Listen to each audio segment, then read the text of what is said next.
Olá, estamos aqui para gravar o nosso 5º programa da edição de Santa Catarina. Hoje a gente vai trazer um tema muito importante e que cada vez está sendo mais prevalente dentro do nosso consultório e gera muita dúvida, que é TDAH. Quais são as formas diagnósticas, quais são as estratégias de comportamento e o quanto é importante a gente ter um diagnóstico assertivo e acompanhamento de forma correta para que a gente consiga, de fato, melhorar esses sintomas e aprender a conviver melhor com todas essas dificuldades que um paciente com TDAH pode apresentar. Mas antes de apresentar a nossa convidada, eu quero agradecer a todos os nossos patrocinadores, porque sem eles esse projeto não estaria acontecendo. Então, muito obrigada pela Rafinato, Boutique de Porcelanato Interiores, Cristiane Langlois Psicologia, pela Ótica Cristal, todos os óculos que eu uso no programa são da Ótica Cristal, e pela JM Fit, uma academia com a metodologia CrossFit, localizada aqui em Balneário Camboriú. Bom, Carol, deixo contigo para que tu apresente a nossa convidada e dê boa noite pro pessoal. Gente, vamos lá. Nossa introdução tradicional. Bom dia, boa tarde, boa noite. Aqui pra gente tá boa noite. São 6 horas. Eu tô muito contente hoje. Na verdade, eu tô sempre contente, mas hoje é especial, eu juro. E hoje a gente tem uma convidada aqui que eu tô, assim, muito feliz de estar dividindo essa mesa com ela. Ela entrou na minha vida este ano, mas parece que a gente já se conhece há muito mais tempo. E essa pessoa, ela é minha colega de trabalho, né? Ela também é psicóloga clínica. Nós somos colegas na clínica BeHealth, que, para quem não sabe, é uma das, ao meu ver, né? É uma das maiores clínicas de psicologia. Na verdade, assim, não é só de psicologia, porque a gente desenvolve um trabalho interdisciplinar. Então, a gente tem psicólogos, nutricionistas, psiquiatras. Então, eu acho, né, que é a maior clínica que a gente tem hoje aqui no Brasil, referente à saúde mental. E eu divido os meus trabalhos ali com essa convidada de hoje, que é a Iô.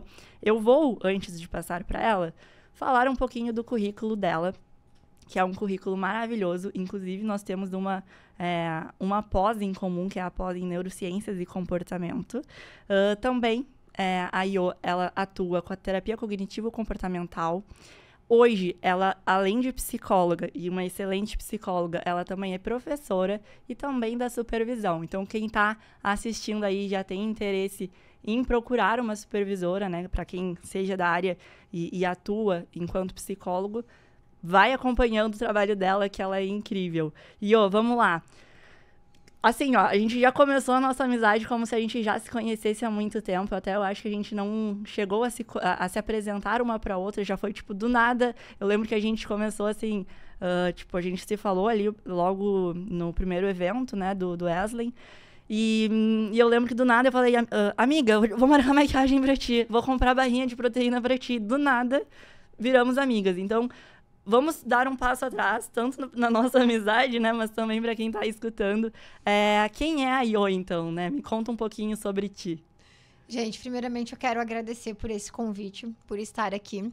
Para quem não sabe, é minha primeira vez num podcast, eu me sinto muito lisonjeada e muito confortável em estar com duas pessoas que eu admiro e gosto muito da presença de vocês. Acho que as duas têm uma companhia muito de escuta ativa e acolhedoras, então é uma honra a minha primeira vez ser aqui com vocês. E responder quem é a Iô é uma pergunta muito complexa, né? Mas vamos lá. Eu sou uma pessoa muito metódica, muito organizada e extremamente apaixonada pela profissão. Extremamente porque eu fico naquela linha tênue entre, vamos reduzir um pouquinho o trabalho e viver um pouco mais, né? Eu sou psicóloga, sou supervisora de psicólogos clínicos e sou professora. E a minha vida, ela é voltada em prol da longevidade saudável. Então, eu vou falar um pouco sobre a minha rotina, porque eu não existiria sem a minha rotina. A minha rotina, ela faz parte de mim. Né? Então, eu já acordo e me exponho à luz natural, tomo água em jejum e tomo meu shot com probiótico para cuidar ali do meu intestino. E toda essa minha rotina, né, o mindfulness informal pela manhã, a prática do exercício físico, são coisas que eu fui construindo em prol de uma longevidade saudável que eu consigo correlacionar com a minha profissão. Então, eu vivo muito em prol da saúde, sabe? Então, tudo que eu faço no meu dia a dia que constrói a Johanna, que compõe a minha existência, infância, eu fico pensando se isso é uma coisa que eu admiro. Então, como que eu construí ou reconstruí o meu ser com base em coisas que eu admiro em pessoas? Então, eu penso muito bem no que eu admiro em alguém e eu tento, dia após dia, trazer isso para minha rotina, para pensar que eu quero ser alguém que eu admiro ser. E é uma luta constante e não é nada fácil. Então, eu sou uma pessoa organizada, saudável e que vive em prol de uma longevidade saudável e que tenta trazer isso para os meus pacientes em cada consulta que eu realizo. Bom, não é por acaso que tu estás aqui, tá? Como a Carol já disse, a gente te admira muito, não só como profissional, mas como pessoa. E o nosso intuito de trazer pessoas aqui é trazer inspirações que sejam inspirações pessoais e profissionais para todos que estão escutando, porque a gente sabe que hoje em dia é muito fácil tu receber informação enganosa na internet, né? Basta a gente se arrumar, falar bonito e passar informação que pode muitas vezes não ser verdadeira, né? Não ser fiel com o que a ciência traz, com o que de fato vai trazer informações fidedignas para aquele ouvinte, né? E a gente confia muito no teu trabalho, sabe que tu faz com muito amor e sabe que tu traz isso também pro teu estilo de vida. Então, eu também tô muito feliz em ter te recebido. Tenho certeza que a gente vai conseguir trazer muita informação para as pessoas, não só sobre o nosso tema de hoje, né? Especificamente que é TDAH, mas também para poder compartilhar um pouco da tua história, que eu acho que é muito rica, para poder mostrar para as pessoas o quanto que essa mulher maravilhosa, que traz tantos pontos positivos, uma ótima profissional, também precisou se reinventar várias vezes e o que conseguiu te construir, o que foram as batalhas durante a tua vida que tu precisou enfrentar para hoje ser a pessoa e profissional que tu é. Porque quando a gente olha de fora, muitas vezes uma pessoa pronta, né? A gente acha que foi sempre linear o caminho dela, né? Queres complementar? Claro.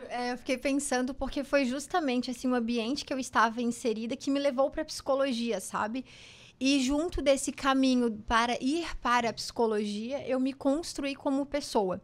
Então, eu nasci, cresci e me desenvolvi em um ambiente completamente repleto de ansiedade e estresse. Então, assim, a pessoa que eu sou hoje, eu não tinha esse estímulo no ambiente em que eu estava. Então, eu lembro muito bem, as minhas primeiras memórias da minha infância, eu quieta, uma criança mesmo, bem infância, sabe? Eu paradinha, quietinha e observando os comportamentos dos meus familiares. E, infelizmente, eles não possuem regulação emocional, inteligência emocional. Era um ambiente repleto de comunicação violenta, mas isso era tratado com muita banalidade, como se a vida fosse assim. E dentro de mim, alguma vozinha interior falava assim, cara, a vida não é assim. Eu não quero ser esse tipo de pessoa que fala alto, que não pede um por favor, que não respeita a dor do outro. Na verdade, na minha família não se falava sobre dor, né? Pra que chorar? Pra que sentir isso? E eu lembro, tenho várias memórias, assim, eu criança observava aquilo e eu ficava pensando, não é assim. E como que eu posso ajudar essa pessoa? Então, assim, o que me levou para a psicologia e o que fez eu me reconstruir foi essa curiosidade do tipo, por que você é assim? Por que esse tom de voz? Por que essa explosão de raiva? E junto com essa curiosidade, eu sentia de alguma forma uma necessidade de pegar aquela pessoa que às vezes era minha mãe, que às vezes era o meu pai, a minha avó. Eu tinha uma necessidade de acolher, mas eu não sabia como, né? Porque o abraço, às vezes, numa hora de explosão, não era bem-vindo. Então, essa necessidade em levar leveza para a vida das pessoas e falar, calma, respira. Vem aqui para o momento presente, tá tudo bem, e uma curiosidade de por que você tá explodindo, por que esse tom de voz que me levou para a psicologia. E quando eu entrei na psicologia, eu comecei o processo de me reinventar, na verdade, sabe? Esse processo de me reinventar em prol de uma pessoa que eu admiro, mas que, obviamente, eu não era. Como eu cresci nesse ambiente, com muita ansiedade, óbvio que eu desenvolvi transtorno de ansiedade generalizada. Então, assim, eu infelizmente sei o que é sentir crises de ansiedade, crises de pânico, só que na época, pensa, uma adolescente, antes de conhecer a psicologia, eu não sabia o que eu estava sentindo. Uhum. E aquilo não era falado e não era acolhido, entende? Então, quando eu cheguei na psicologia, eu falei, Cara, eu tenho um transtorno, eu tenho um transtorno de ansiedade generalizada. As pessoas que eu convivem têm. E aí, depois, mais pra frente, eu fui entendendo que, na verdade, não era só a ansiedade que elas tinham. Mas, assim, eu não tive estímulo de longevidade saudável no ambiente que eu cresci. Então, parando pra refletir eu peguei um estímulo aversivo. Do tipo, opa, eu tô olhando pra isso, eu não quero isso e eu não vou reproduzir isso.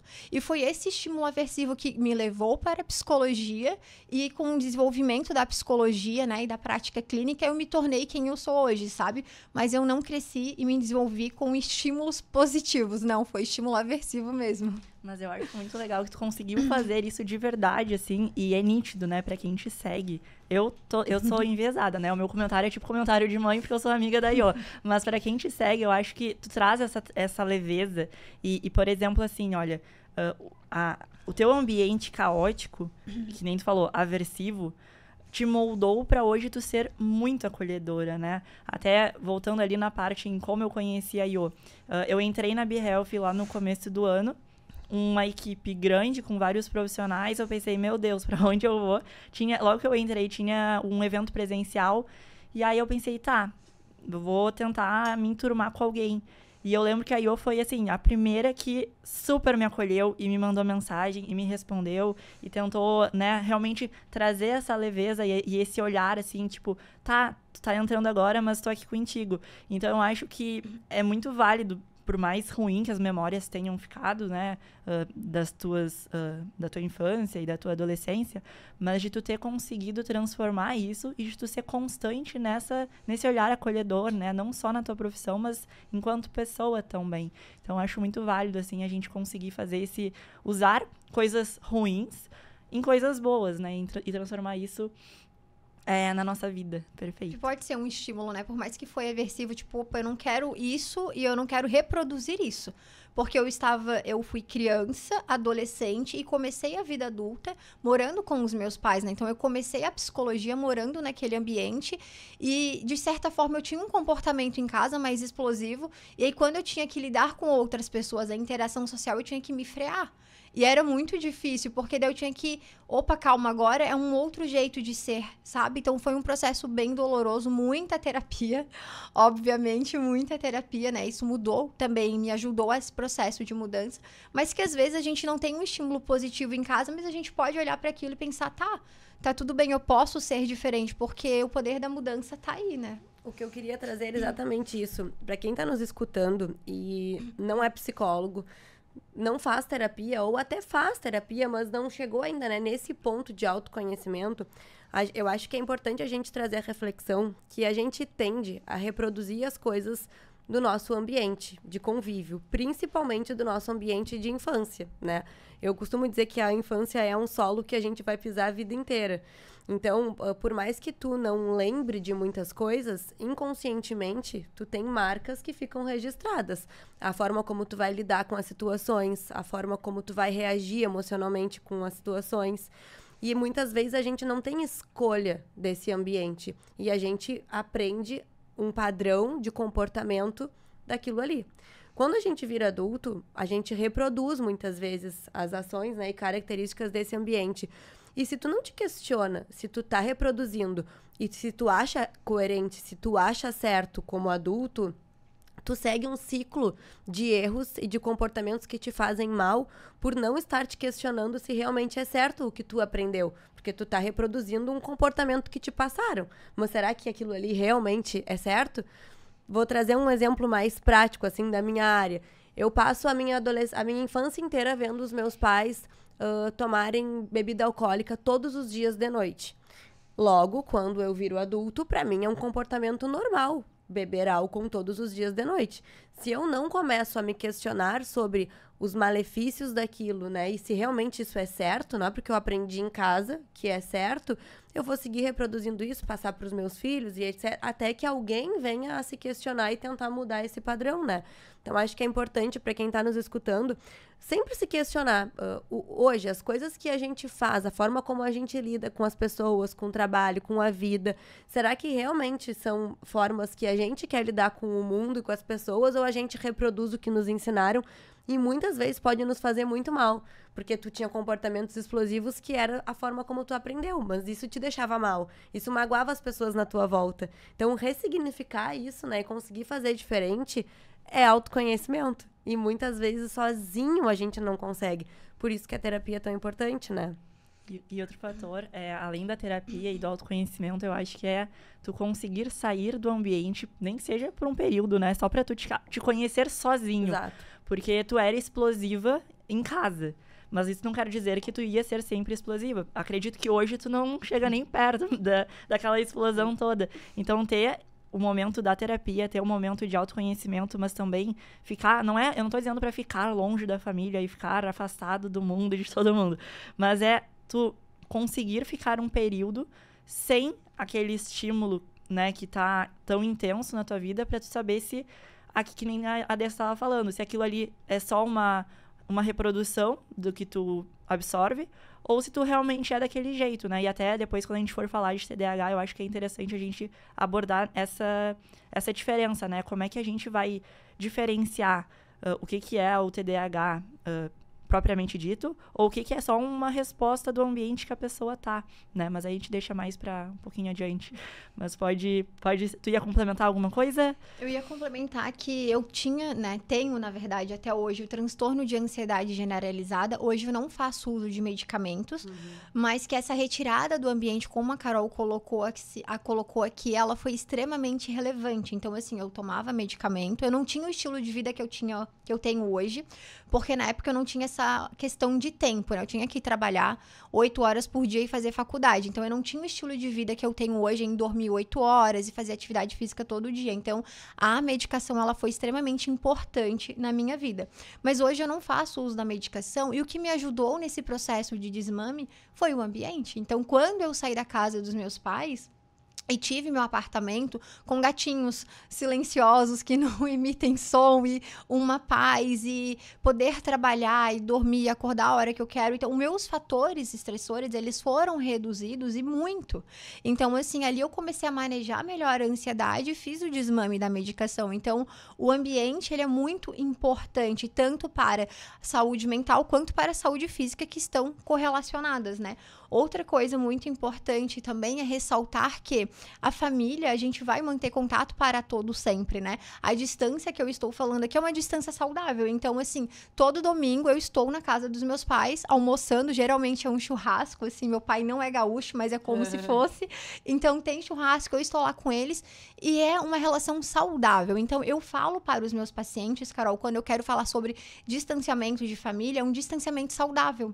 Eu não vou morar contigo, mas a gente vai se ver pontualmente e nossa relação vai melhorar. Porque eu vou começar a te respeitar, eu vou te ouvir, já que eu não estou 24 horas contigo. Então, acaba, por mais que ele não tenha um conhecimento de escuta ativa, eles acabam trazendo uma escuta ativa que antes, quando eu morava com eles, eu não tinha tanto. Porque agora o distanciamento fala, opa, eu estou com saudade. Então, fala que eu vou te ouvir, sabe? Então, é um distanciamento saudável. Perfeito, isso de distanciamento saudável é bem aí. E assim, dificilmente tu encontra uma pessoa, eu pelo menos, né, eu sou super enviesada, eu acho, mas dificilmente a gente encontra uma pessoa que fez esse distanciamento e falou que se arrependeu, porque a gente realmente consegue estabelecer relações, que nem tu falou, de escuta ativa. Então, várias vezes eu tava em casa 24 horas por dia, meus pais falando, eu tava tão atrapalhada com as minhas coisas, que eles falavam, e eu não conseguia parar e ouvir e dar a atenção necessária. Essa semana também, mãe, desculpa, eu sei que também não consegui, mesmo estando longe, mesmo estando praticando o distanciamento saudável, mas a ideia é que quando ela precisa, eu tô ali, né? Então, eu acho que a gente também trazer isso pro pessoal que tá nos escutando, de que é importante, né? Pensando tanto em saúde mental como em organização da rotina, tu consegue organizar, não fica aquele caos, aquela coisa, aquela correria, né? Então, é extremamente válido também. Bom, então entendemos, né, o que te trouxe para a psicologia e a gente queria te perguntar quais são as tuas principais áreas de atuação hoje. O que te trouxe mais essa paixão, assim, dentro da psicologia? Porque eu acho que, naturalmente, a gente vai se direcionando para alguns nichos dentro da nossa profissão, né? E como que aconteceu contigo e hoje como tu estás? Porque isso pode mudar um dia, né? Então, atualmente eu comecei os meus atendimentos direcionados para transtorno de ansiedade generalizada, por ter experienciado crise de ansiedade, crise de pânico, etc. Só que aí o meu conhecimento ele foi aumentando, sabe? E eu fui percebendo que não existe só ansiedade ou depressão com a gente, por mais que nós psicólogos ficamos ali 5 anos na faculdade. Infelizmente e honestamente, a gente não sai pronto para diagnosticar. Então, eu saí, primeiro momento, trabalhando com ansiedade e depressão. E depois eu fui percebendo que, opa, calma aí. Isso não é ansiedade, isso não é depressão, tem outras coisas envolvidas. Então, fui fazendo pós-graduação, né? Eu tenho pós-graduação em teoria cognitivo-comportamental, que é a abordagem que eu realizo os meus atendimentos. Fui fazendo cursos de psicopatologia para ampliar meu leque de conhecimentos. Então, assim, Dessa, eu costumo falar que um bom profissional, ele não pode, pelo menos da área da psicologia, não pode ter um atendimento enviesado para TDAH, por exemplo. Por quê? Porque o paciente que chega para mim com TDAH, ele pode sim ter TDAH, mas provavelmente ele pode ter episódios depressivos, então ter uma depressão maior, ter compulsão alimentar, ter um transtorno de pânico. Então nós precisamos estar atento para um atendimento de excelência sobre todos os diagnósticos, porque uma única pessoa, ela pode sim ter mais de um diagnóstico, né? Então eu fui percebendo que a ansiedade e depressão era pouquíssimo para tudo que engloba um indivíduo.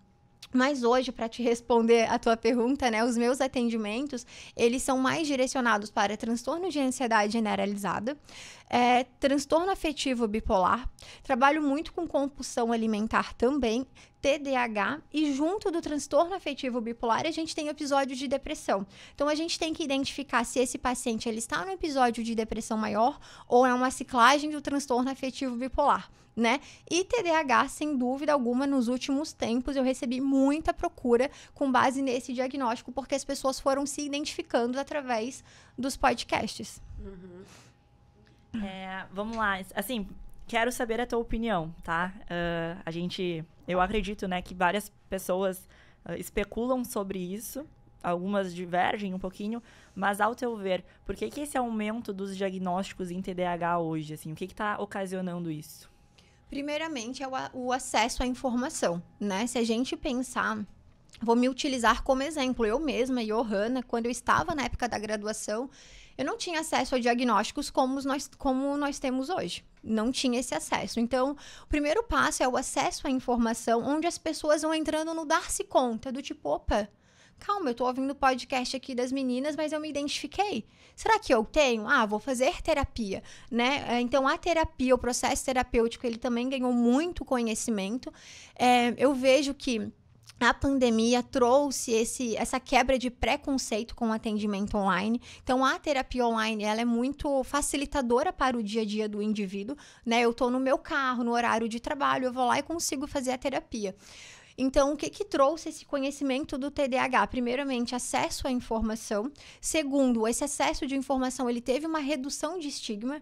Então, não é mais um problema ter TDAH, pelo contrário, é uma solução. Vou tomar medicação, vou me ajustar para o meu funcionamento, né? Com isso, os estudos, eles ganharam muito mais aprimoramento, então teve muito mais estudos, tanto para a medicação, quanto para o que engloba o TDAH. Hoje a gente consegue ver que o TDAH ele não é somente um fator genético, mas sim uma questão de ambiente. Então, acesso à informação, redução de estigma, o DSM recentemente foi atualizado, então isso traz de novo mais conhecimento, mais pessoas falando sobre quais são os critérios. E quando a gente fala sobre os critérios, uma pessoa ou outra vai se identificando, né? Então, na nossa roda de amigos, a gente tem pessoas que têm TDAH. Então, às vezes, eu falando que eu tenho, o outro falando que tem, traz esse conhecimento também. Só fazendo uma retrospectiva, assim, da tua fala. Primeiro, né? Por que tá aumentando tanto também, na minha opinião? Se a gente for parar para analisar os dados, a cada 100 pessoas, 5 tem. Então, não é um número, né, tão distante assim, né? É algo que realmente está cada vez mais frequente.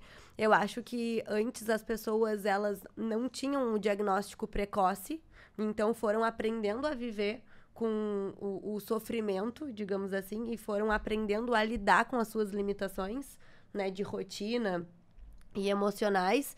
E aí chega numa vida adulta, como a gente estava falando anteriormente, tu começa a te perceber melhor e tu começa a entender que existem comportamentos disfuncionais, né, dentro do teu dia a dia. E aí tu começa a buscar ajuda e percebe, opa, mas então há muito tempo eu já poderia ter sido ajudado, auxiliado e não fui.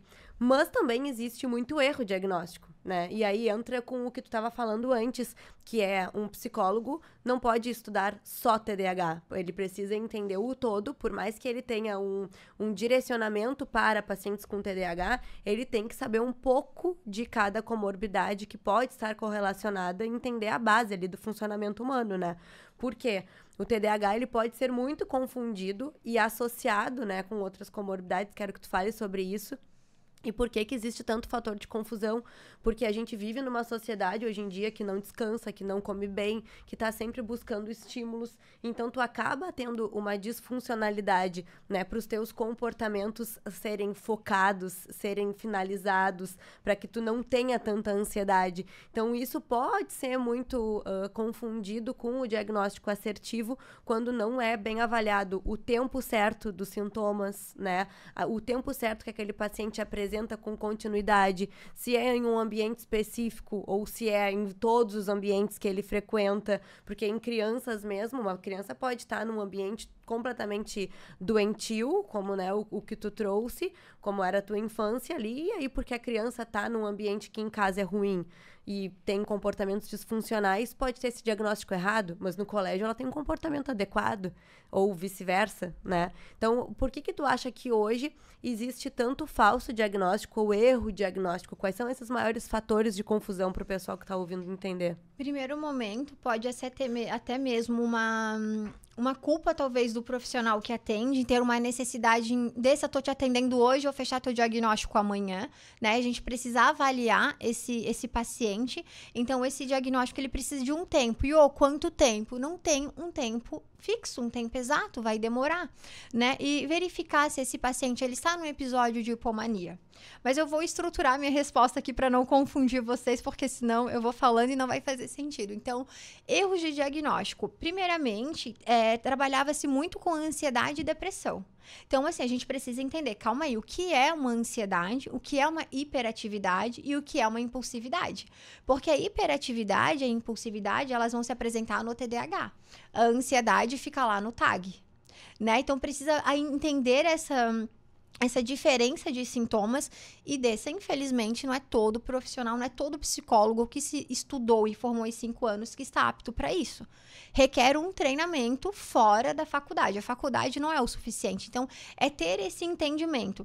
Segundo, ficar ali com o paciente alguns meses para entender que, será que este paciente não está no episódio de hipomania?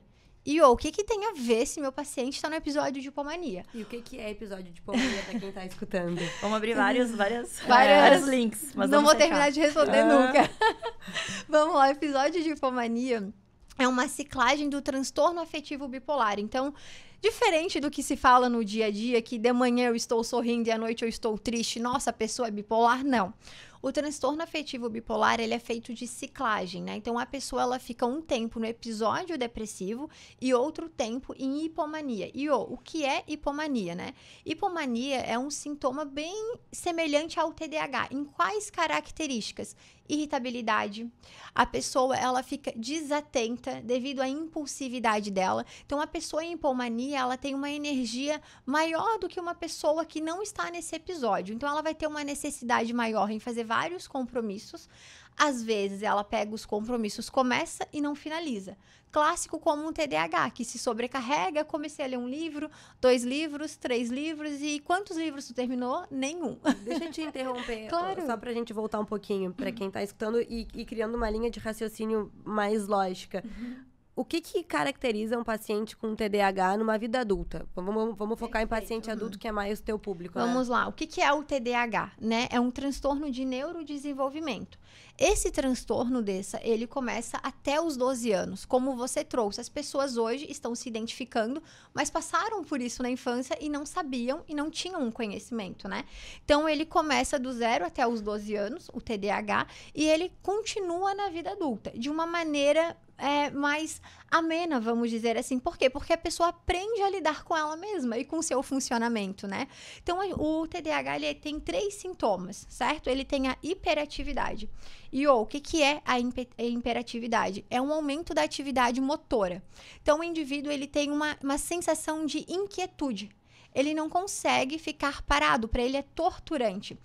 E, às vezes, ele acaba fazendo uma atividade em sequência da outra, para não ficar parado. Então, tem um aumento da atividade motora, mas essa atividade motora, ela é reduzida na fase adulta. Então, por exemplo, eu consigo ficar parada aqui no podcast, mas eu estaria rasgando um guardanapo, brincando com um dadinho, mexendo o pé, e assim vai, né? Então, um sintoma é hiperatividade. O outro sintoma é impulsividade. O que é a impulsividade? A impulsividade é uma dificuldade no controle dos impulsos. Então, por exemplo, eu não esperaria você terminar a pergunta, iria te interromper. Uma impulsividade, né? Impulsividade é envia um celular aqui agora, eu vou comprar. Ai, mas meu limite no cartão, minha condição financeira, não, eu quero, vou comprar. Então, ele tem a dificuldade em parar e fazer um raciocínio lógico. Calma, eu preciso desse aparelho, ele vai ser útil na minha vida, ou como está a minha condição financeira. Essa impulsividade na vida adulta, ela vai se apresentar tanto na fala como em ações. Então, por exemplo, tu me convida para o podcast num dia que eu tenho uma gravação de um curso.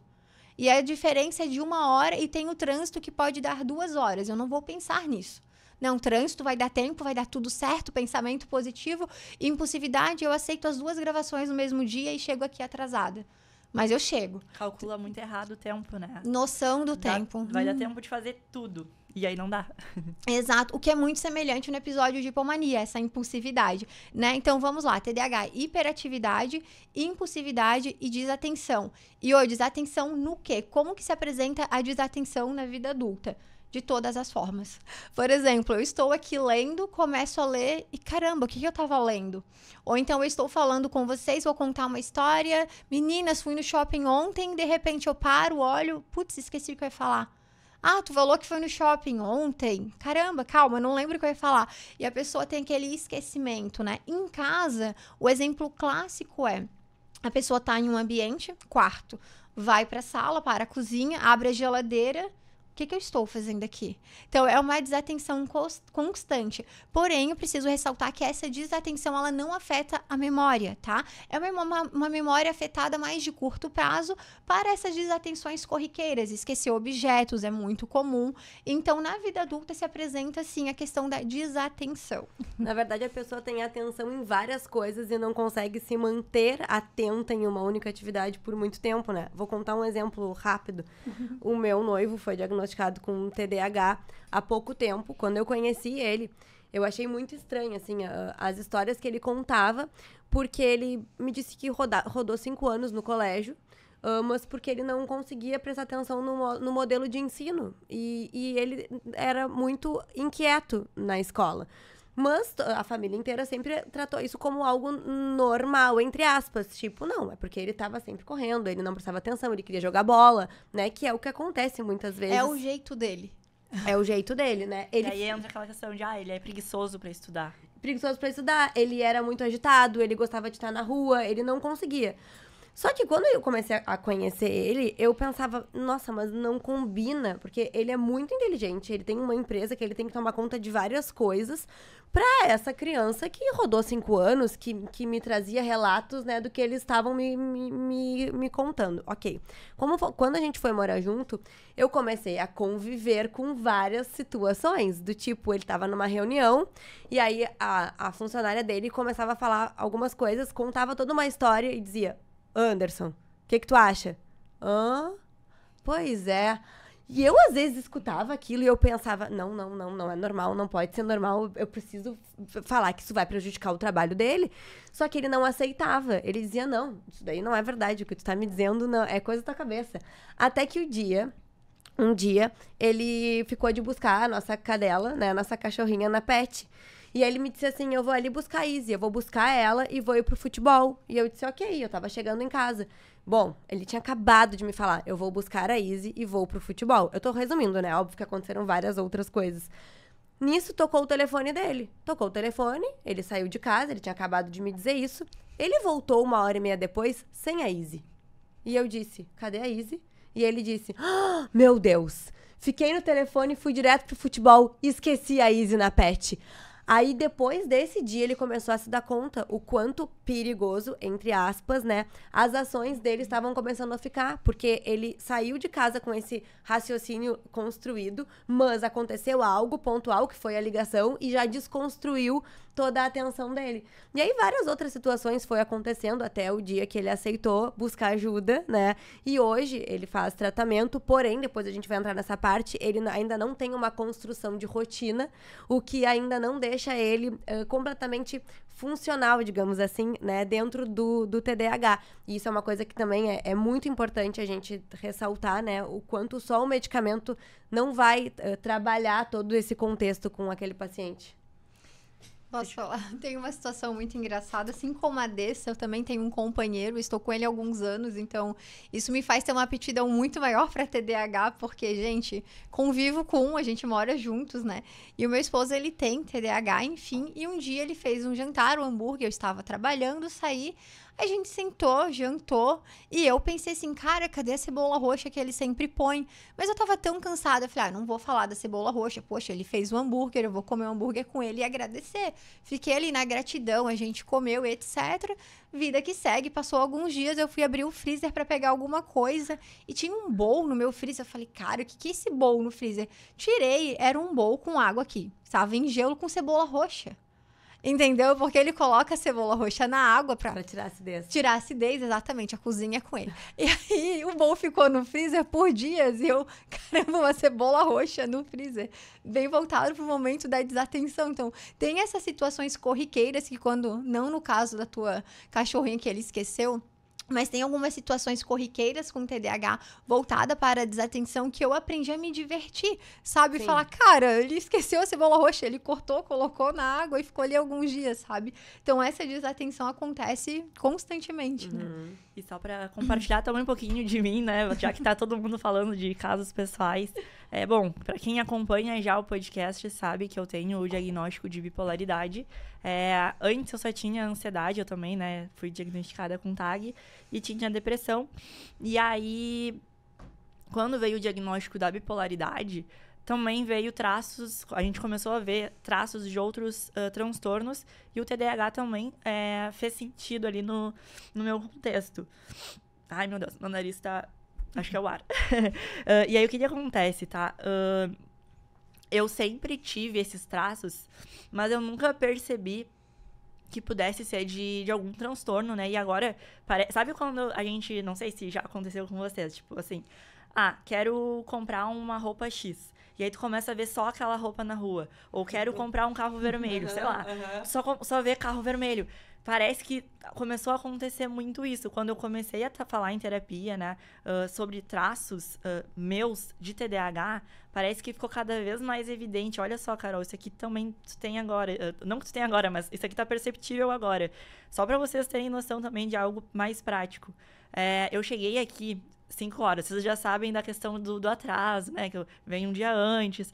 Cheguei aqui 5 horas, eu tô em Itapema, ali na casa da minha irmã. Deu tudo certo com relação ao tempo, ao trânsito. Só que aí, tava com fome, e aí eu passei rapidinho ali numa padaria pra buscar uma comida. Enfim, rapidinho. O que acontece? Era 3 quadras aqui do estúdio. E eu pensei, não vou pagar Uber até ali, porque são 3 quadras. Eu usei o mapinha do celular, porque eu não me garanto. Eu sou muito ruim com ruas, talvez isso seja um traço do TDAH, né? E eu me perdi na ida e me perdi na volta. E aí, o que acontece? Pode ser sim, né? Eu acho que pode fazer parte do TDAH. E aí eu vou estar analisando isso com a minha psicóloga e a minha psiquiatra. Porém, o que eu também quero falar aqui é que pode ser só consequência de uma semana, como eu falei pra vocês, essa minha semana eu não consegui entrar em contato nem com a minha mãe, tipo, às vezes ela me ligou esses dias 11 da noite, oi filha, só pra dizer que eu tô aqui, tá bom? Tipo, porque eu não dei uma mensagem de bom dia, boa noite, nada. E aí, assim, pode ser, sim, alguma coisa relacionada ao TDAH, mas também pode ser essa minha rotina desse ano que realmente tá muito agitada, né? Então, eu acho que a gente falar sobre TDAH é extremamente importante, mas trazer junto essa noção de que dependendo de como é que tá a nossa rotina, ainda mais hoje, né? Porque é um excesso de informação. Eu não sei vocês, mas todas as pacientes que... Todas não, tô exagerando. Mas muitas pacientes que chegam pra mim, eu pergunto, e aí, como é que foi a semana? Correria. E eu pensei, meu Deus, tá todo mundo nessa, sabe? Então, eu acho que... voltando ali, tá naquela parte em que eu te perguntei, né? O que tá ocasionando esse aumento de diagnóstico? Concordo, sim, que é muitas informações. Eu acho que a gente tá divulgando. Eu acho que faz super sentido a gente trazer isso para as pessoas que não entendem muito bem. Só que a gente tem que tomar esses cuidados. Tanto com a questão de ser consequência de uma rotina bagunçada, como também de... então, acho que realmente eu me identifiquei ali com aquelas características do TDAH. Eu sei que, sei lá quem, tipo um primo, um amigo, faz o tratamento porque recebeu o diagnóstico, né, e tá tomando a medicação certinha. E aí a pessoa se automedica. E aí até a gente já vai puxar depois o gancho, que eu também quero que tu fale sobre como que essa questão do diagnóstico diferencial acaba sendo muito importante na parte do tratamento, tanto da terapia como da medicação, né? Mas, enfim, fui falando um assunto pessoal, mas só para puxar o gancho de um assunto que tinha ficado para trás também. É muito importante a gente tomar cuidado quando a gente fala de medicação, porque eu vou voltar lá na fala do transtorno afetivo bipolar, né? Vamos imaginar aqui uma paciente hipotética, Mariazinha, e essa paciente... Se quiser, pode me usar como exemplo, tá? Então, eu tô aqui. Vamos supor, então, que a nossa colega Carol, essa mesma aqui, ó, está no episódio de hipomania. Perfeito. Impulsividade, chegando aqui atrasada, vários compromissos no mesmo dia. E aí ela vai numa psicóloga qualquer, hipoteticamente, e essa psicóloga fala assim, nossa... Isso aqui não é hipomania, isso aqui é um TDAH. Ela tá com impulsividade e hiperatividade. Leva para uma psiquiatra, fala, fechei o diagnóstico da Carol, passa psicoestimulante. Passa psicoestimulante para uma pessoa que está no episódio de hipomania. Vocês imaginaram o impacto disso na vida da pessoa? Então, precisa ter muito cuidado quando a gente fala de diagnóstico. Eu mesma... deixo bem claro para os meus pacientes, olha, eu trabalho com diagnóstico, mas eu não trabalho sob pressão. Se tu tá aqui para tomar psicoestimulante, porque tem uma procura para isso, para aumento de performance, eu não vou fechar o diagnóstico. Então, assim, é meses que eu demoro para fechar um diagnóstico. Voltando lá para Carol, se ela tá no episódio de hipomania, toma psicoestimulante, olha o impacto disso na vida dela. Entende? Profissional, amoroso, financeiro e até mesmo levando ela talvez de um TAB tipo 2 para um TAB tipo 1 entrando no episódio de mania. Que a gente tem... Explica pro pessoal a diferença entre TAB tipo 2 e tipo 1. Por que faria essa mudança? O transtorno afetivo bipolar, ele tem algumas opções dentro de um único transtorno. Então, não é só o transtorno afetivo bipolar. A gente tem o tipo 1, o tipo 2 é a ciclotimia. O tipo 1 é a mania, que aconteceria provavelmente com a Carol tomando um psicoestimulante, né? Por quê? Porque a mania, ela trabalha com delírios e alucinações. Então, ela vai tirar esse paciente da consciência dele, da lucidez, e provavelmente vai gerar um impacto muito maior em todas as áreas da vida. Então, o episódio de mania geralmente requer uma internação. Olha a responsabilidade do uso de uma medicação. O TAB tipo 2 é um episódio de hipomania. Então, a Carol pode, sei lá, gravar 3 podcasts num dia e não ficar cansada, e a dessa coitada que é arrasada, porque não tá no episódio de hipomania, vai ficar extremamente cansada. E a Carol vai ficar ali a milhão, super de boa. Pode ser característica de um episódio de hipomania. E aí a gente tem a ciclotimia. Na ciclotimia, a ciclagem do TAB, que é depressão e hipomania / mania, dependendo se é tipo 1 ou tipo 2. Na ciclotimia, a ciclagem é mais rápida. Como assim? No TAB tipo 2 e no TAB tipo 1, a gente fala de meses ou algumas semanas. Na ciclotimia, a gente fala de dias. Então, hipoteticamente, eu tenho ciclotimia. Eu vou ficar 3, 4 dias depressiva, 3, 4 dias em hipomania. 4, 5 dias depressiva, 5 dias deprimida. Depressiva ou hipomania, perdão. Então, a ciclagem da ciclotimia é muito mais rápida. Então, quando a gente fala de medicação, a gente precisa falar de uma aptidão em diagnosticar. verificar se essa pessoa tem certeza do diagnóstico, entende? Sempre que eu realizo os meus atendimentos e encaminho um paciente meu para psiquiatra, eu falo, olha, fechei o diagnóstico da Carol, TAB tipo 2, mas por favor, dá uma olhadinha aí e vê se tu encontra outra coisa, outra hipótese diagnóstica. Ou então eu falo, eu fechei TAB tipo 2 para a Carol, tô trabalhando aqui com ela a hipótese de TDAH. Para outra profissional com uma outra percepção, um outro olhar clínico que é a psiquiatra, me ajudar nesse direcionamento. Então, importantíssimo hoje um psicólogo trabalhar com atendimento interdisciplinar. E eu falo também da nutricionista fazer parte desse atendimento, né? Principalmente em casos de compulsão alimentar. Isso é um ponto importante, eu acho, para o pessoal entender que como uma das características principais, né, do paciente com TDAH, principalmente, é a impulsividade, a tendência a comportamentos compulsivos alimentares é muito grande. Existe um percentual de paciente com TDAH para transtorno alimentar muito elevado, porque ele fica sempre buscando essa recompensa, né? Essa sensação de prazer imediata, o que muitas vezes é de mais fácil acesso através do alimento. E aí, olha o ciclo vicioso, tá? Existem 2 padrões.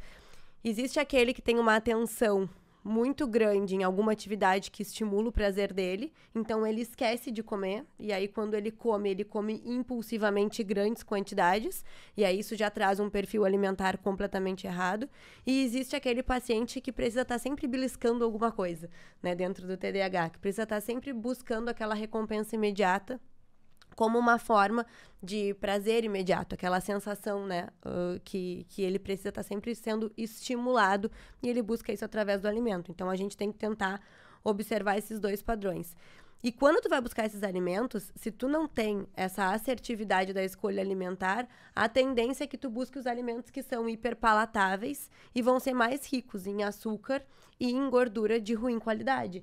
Então, tu vai ter um perfil nutricional, um perfil de alimentação naquele paciente inferior, o que vai diminuir o consumo de micronutrientes, vitaminas, minerais e, consequentemente, vai diminuir ali o ponto-chave para a produção dos neurotransmissores que vai auxiliar ele no manejo de ansiedade, de impulsividade. Então, começa todo um ciclo, né, que a gente, vicioso, entre aspas, que a gente não consegue muitas vezes fazer ele melhorar só com o medicamento, porque a gente precisa ajustar a rotina, a gente precisa ajustar a alimentação, ajustar o sono, ajustar todos esses comportamentos que também estão relacionados ao funcionamento dele geral, né? Eu vejo muito essa tua fala nos meus atendimentos, tá? Em todos os aspectos, desde os pacientes que eu atendo, que vão lá e fazem uma refeição no dia, e enquanto o paciente fala, eu fico, nossa, eu acho que eu estaria desmaiada se eu fosse comer só às 18 horas, porque, cara, de 18 horas eu já tô, sei lá, na 4ª refeição do meu dia, né? E o paciente que, tipo, eu não almocei, mas ele tá desde as 6 da manhã comendo tudo que vê o tempo todo, e é geralmente besteira, né? Mas falando da medicação eu vejo também que os pacientes, eles têm a tendência que comecei a tomar remédio, pronto o quê?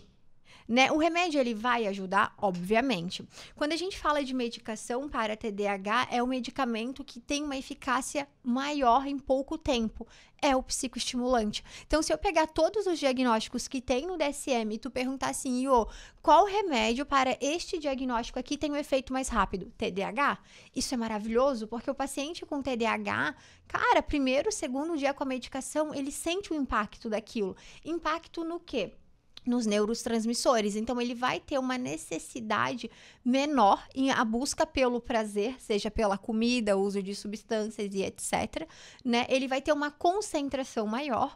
Essa semana mesmo, por coincidência, uma paciente minha, depois de um mês que ela consultou com a psiquiatra, tá? Depois de um mês, ela tomou a primeira vez a medicação. Se eu não me engano, foi Venvance. E ontem, na sessão, ela falou assim, parece que eu nunca trabalhei na vida. E eu, no primeiro momento, não entendi. Eu falei, não entendi, como assim? Ela, eu trabalhei de verdade. Eu fiz tudo que eu tinha pra fazer em dias, eu fiz no período da manhã e fiquei à tarde livre. Aí eu falei, como que é teus outros dias? Ela falou, eu trabalho o dia inteiro e eu não fiz metade das coisas que eu fiz. Só que essa paciente, ela tava com ferramentas para a organização, ela tava com as refeições prontas e com a rotina estruturada. Então, assim, nossa, Iô, tua paciente em um dia da medicação já teve um dia extraordinário? Sim, ela teve um dia extraordinário para ela. Ela nunca correu 4 km. Ela correu 4 km, ela trabalhou pra caramba, descansou e ainda organizou os armários. Só que antes de tomar essa medicação, ela estava fazendo o que em terapia? Reajustando a rotina. Né? Então, a medicação, ela não é mágica. Por mais que o psicoestimulante, ele vai ter um efeito muito maior que os outros medicamentos, ele não vai ser mágico. Então, você tem que estar preparado. O que eu quero mudar na minha rotina? Eu quero dormir mais cedo, eu quero cuidar da minha higiene do sono, eu quero seguir um plano alimentar. Tu já foi na nutricionista? Vai na nutricionista, tem um plano alimentar. Quero mudar meu horário de trabalho. Começa a mudar agora, antes da medicação.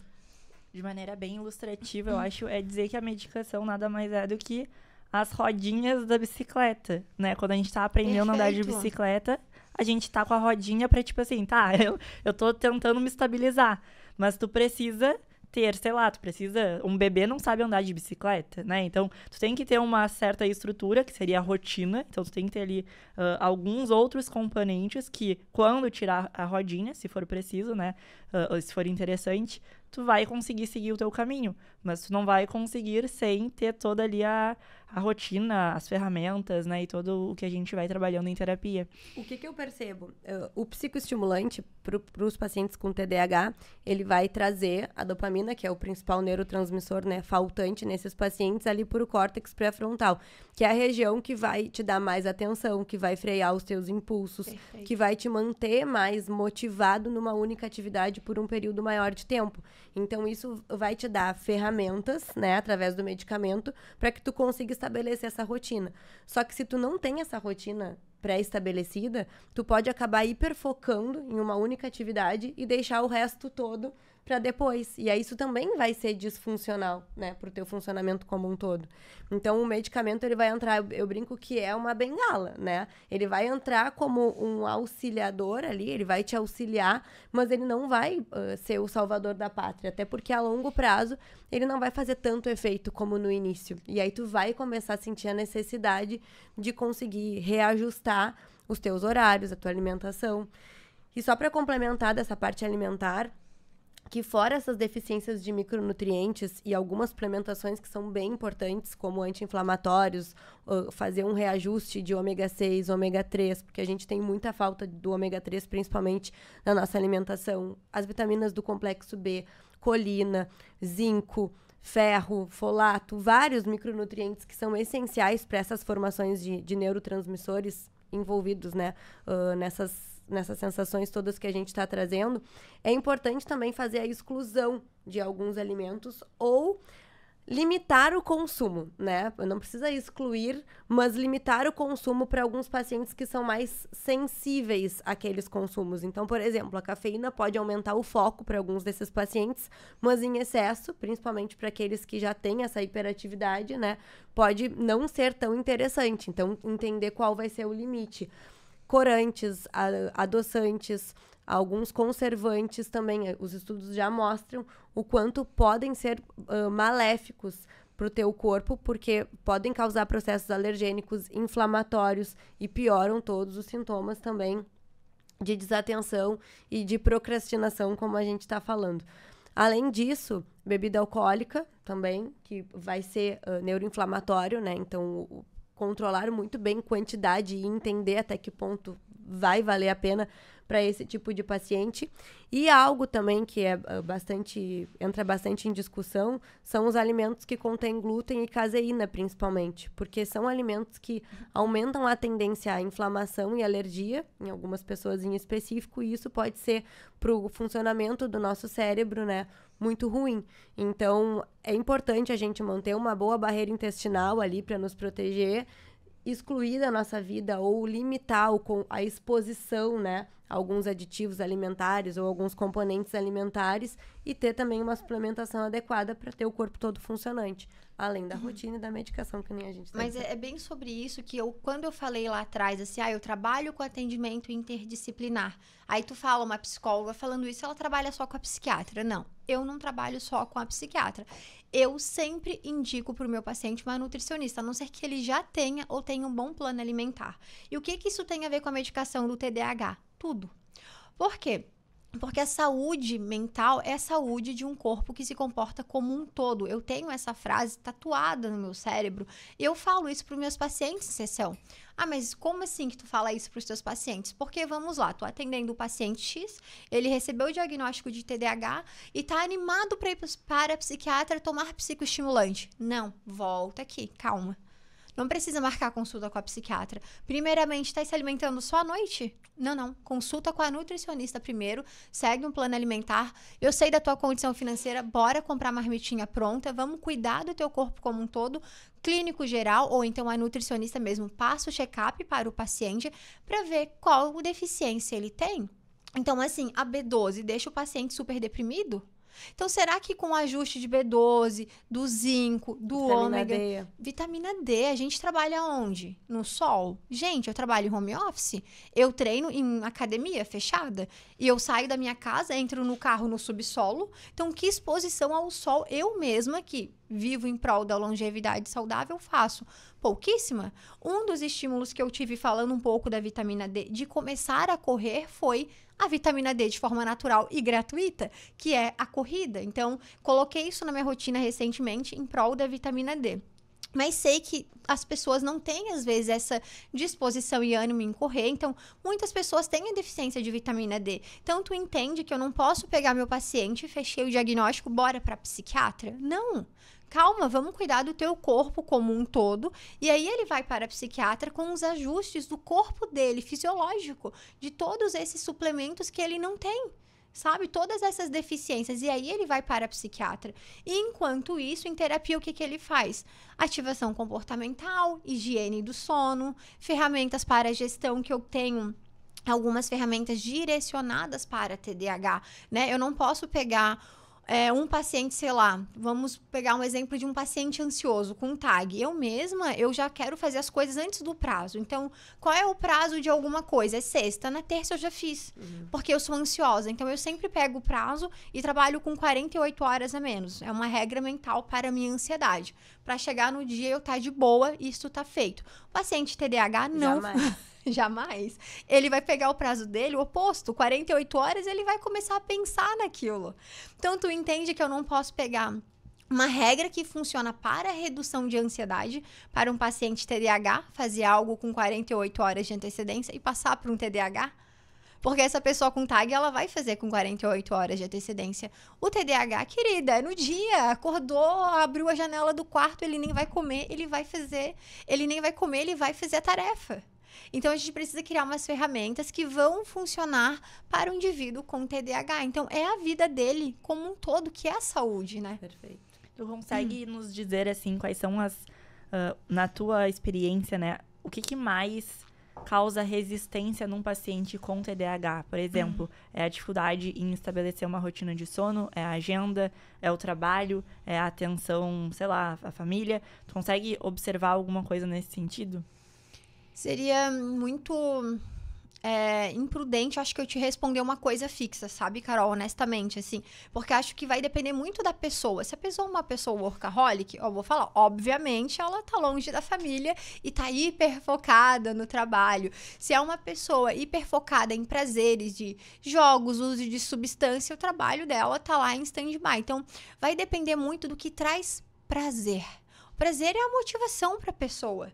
Então, se a pessoa é workaholic, com certeza, família, vida amorosa tá deixada de lado. Se ela não é, vai ser aquilo que traz o prazer e a motivação para ela, sabe? Mas o prejuízo, a gente vai identificar muito, assim, ao longo da vida da pessoa. Será que é um prejuízo financeiro, uso de substâncias, área afetiva? Porque vamos pegar um paciente TDAH explosivo, ele explode, termina um relacionamento por impulsividade. Ai, discute agora, terminei. E aí no dia seguinte ele vai pro Tinder, fica com alguém, ele nem pensa mais naquela pessoa, fica com a pessoa do Tinder e tá um mês depois que ele estava bem, tá um mês depois de estar bem na minha sessão chorando, falando, eu amava ela. Aí ela quem? Tipo, foram tantas nesse meio. Ah, fulana, minha ex. Eu falei, mas tu terminou e tava bem. Tá, mas agora eu parei pra pensar e eu vi que eu amava ela. Então, a gente tem que ver qual é a área dele que tá com essa disfuncionalidade. entende? Vai depender muito da pessoa, se é área afetiva, amorosa, Carol, financeira. Várias pessoas com TDAH têm problema financeiro ou compulsão alimentar. E acho que é importante também deixar claro para quem está escutando que essa área motivacional pode ser moldada, né? Por isso que é tão importante também estimular a novas atividades. Porque eu posso ter muito prazer, por exemplo, em pornografia, em jogo, em compras. Estou pensando aqui as coisas que normalmente tendem, né? Substâncias, álcool, comida, né? Mas eu posso moldar os meus fatores motivacionais para coisas que são positivas para minha saúde se eu aprender a me expor. Mas aí eu fiquei pensando, na sociedade em que a gente vive, que as pessoas não têm tempo para nada, que nem a Carol disse, é uma correria para tudo, né? E isso engloba ter tempo para si, é difícil, porque para que tu possa receber um diagnóstico de TDAH, já que a gente está falando sobre isso, e entenda que tu precisa estar entregue ao tratamento para reconhecer os teus comportamentos disfuncionais, para fazer esses reajustes, para mudar o teu padrão alimentar, mudar o teu padrão de rotina. Tu tem que querer muito essas mudanças, né? Porque senão tu vai te agarrar naquele medicamento achando que aquilo ali vai ser a solução para tudo, né? E aí daqui a pouco tu tá de novo com aqueles mesmos comportamentos disfuncionais prejudicando a tua rotina, e aí tu já te desmotiva mais uma vez. Mas o medicamento também não tá dando certo. Sim, mas é que tu não mudou o resto, tu não mudou o que também é importante para que tu tenha constância naquilo ali. Mas essa tua fala, ela foi excelente, porque aí que a psicóloga tem que atuar se o paciente estiver em terapia, né, primeiramente. Exato. Porque às vezes o paciente, o que ele faz? Vou direto na psiquiatra, recebo o diagnóstico, remédio e deu. E aí o remédio não vai ser eficaz. Então, essa tua fala, ela é excelente porque mostra que a pessoa, ela não vai só tomar o remédio. Ela tem que estar aonde? Em terapia, às vezes em acompanhamento nutricional e num clínico geral, fazer um check-up e ver como você está. Tá, e aí como a gente vai despertar isso, esse interesse, essa motivação num paciente com TDAH? Se ele estiver em terapia, o papel da psicóloga é deixar o paciente consciente desses prejuízos. Né? Eu trabalho muito, como eu comentei pra vocês, eu sou supervisora de psicólogos clínicos, tá? E em supervisão, o que eu falo pros psicólogos? Eu falo assim, cara, você psicóloga, você tem que ser treinada em gerar o desconforto no paciente. Treinada. Se tu não consegue gerar o desconforto no paciente, tu não vai ser uma psicóloga de excelência. E outra, saber lidar com ele, né? Porque eu não posso gerar o desconforto em ti e de repente ficar toda acuada aqui e querer te acolher. Não, eu tenho que gerar o desconforto de falar, dessa medicação não vai mudar a tua vida mesmo. Não vai? Não vai. Olha aqui o que você tá fazendo. Então, vou levar o paciente lá pro dar-se conta. Ó, isso aí é disfuncional. Medicação não vai te ajudar. E aí, a importância do paciente, primeiramente, estar em terapia, a psicóloga ter esta aptidão de gerar o desconforto e fazer ele entrar no dar-se conta e não ficar falando, não, calma, daqui a pouco a medicação funciona. Não vai funcionar. A medicação sozinha não vai mudar a vida de ninguém. Senão, a nossa profissão de psicólogas aqui não existiria. Entende? Então, a profissional tem que ser capaz de gerar esse desconforto e falar, o que você quer dessa? Eu quero isso. Tás pronta? Não, tu tás pronta? Então bora, eu vou te ajudar. Como que vai ajudar? De diversas formas. A psicóloga tem inúmeras ferramentas, tem várias estratégias de resoluções de problema, só que para a terapia ser eficaz, é o paciente que tem que agir, né? Então, quando eu dou alta, isso até para Carol, né, que vai trabalhar com altas, aí eu já tá trabalhando com as altas das pacientes dela, sempre que for trabalhar com alta com um paciente, fala assim, não é mérito meu, é um mérito nosso. Porque a Carol, ela fez uma parte só do processo, a gente faz uma parte. Então, a gente orienta, é como se a gente desse um mapa. E o mapa, às vezes, não serve de muita coisa se a pessoa não tá preparada para entrar na trilha, né? E seguir o percurso. Então, assim, sempre que eu trabalho esse processo de alta, eu falo, parabéns, é mérito nosso, nós trabalhamos juntos, né? A psicoterapia é um trabalho colaborativo. E é esse trabalho colaborativo que vem o atendimento interdisciplinar, que vem o uso da medicação, das outras profissionais. Então, é uma rede de apoio que deve trabalhar juntas, mas sempre com dar-se conta. Por exemplo, um paciente com compulsão alimentar, trabalhar autocompaixão, falar que, cara, vai ter falhas no meio do processo, o processo não é linear e nunca vai ser. Então, assim, tu teve um episódio de compulsão, tá tudo bem, vem cá, vamos te acolher. O que gerou? Qual foi o estímulo, o gatilho? Como que tu tavas naquele dia? Putz, eu briguei com meu esposo. Entendemos. Então, tu brigou com teu esposo, desce e vai pra esteira da academia. Triste, com vontade de chorar? Sim, faz um cardiozinho, recebe aquela endorfina de graça e depois toma banho, nem queira chorar, tu vai querer. Então, criar algumas estratégias com a paciente. Pô, eu não quero correr na esteira, mas tu prefere comer aquilo que te faz mal, porque às vezes tu é intolerante à lactose, intolerante a glúten, que é o que vai dar prazer pra pessoa. Trabalhar com essa pessoa ou dar-se conta, sabe? E junto uma rede de apoio. Falando em rede de apoio, pegando gancho, assim, eu acho que super concordo, né, como a gente estava falando lá no começo, eu acho que a BeHealth, ela tem tanto sucesso hoje justamente por ter essa visão e vai ser importante esse trabalho interdisciplinar para o sucesso, né, do paciente.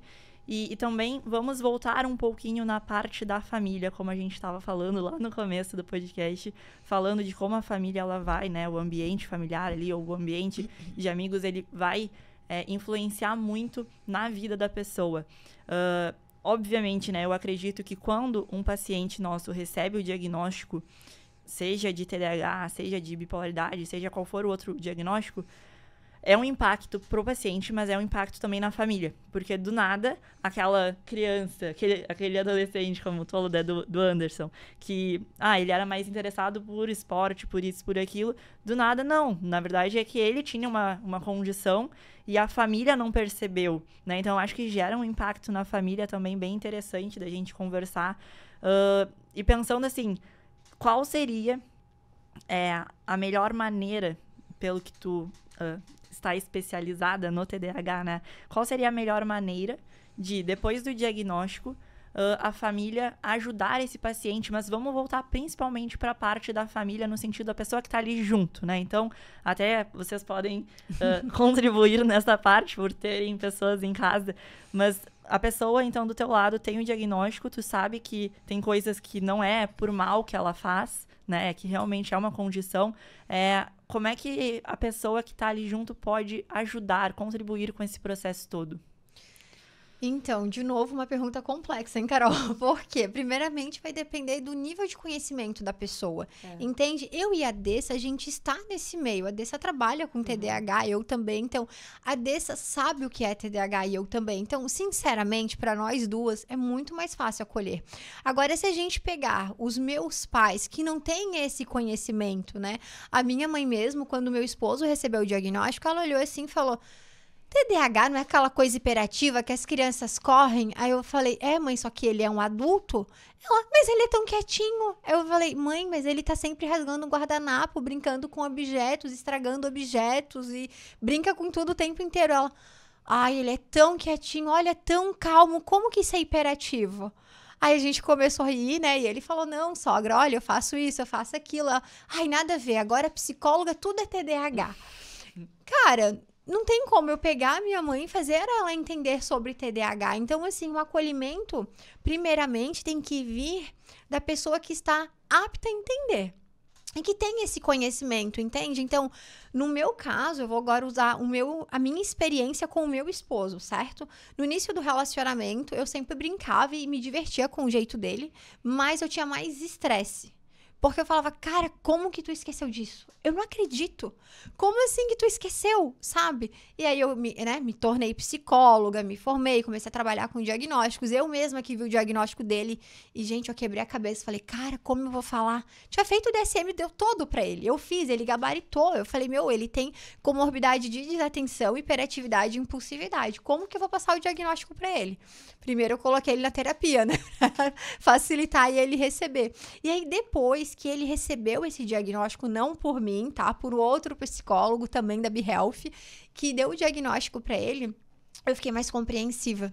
Entende? Então, antes eu mesma, psicóloga, que eu não sabia o diagnóstico dele, eu ficava mais irritada. Tipo, como que tu esqueceu? Eu não acredito. É sério isso? De novo isso?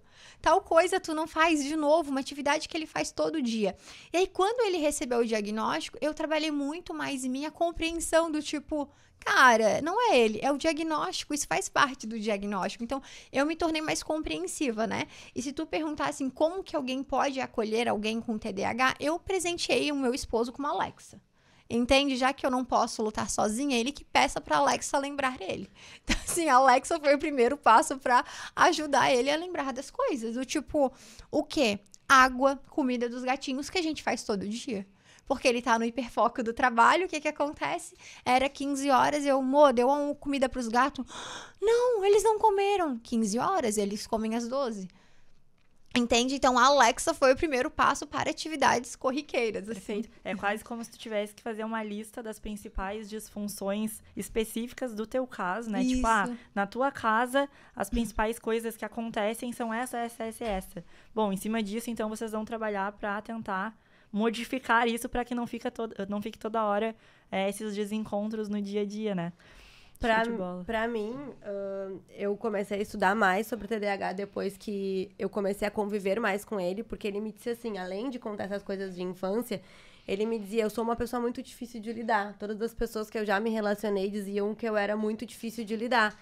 E eu, num primeiro momento, não achei ele nada difícil. Mas aí, com a convivência, eu fui entendendo o que era esse difícil. Porque tu fala, e a pessoa não escuta, entre aspas, não faz. Tá no mundo da lua. No mundo da lua. Hoje, eu saí de casa de manhã, às 11 horas. Eu mandei mensagem às 11, ao meio-dia, à 1. Leva a Izzy.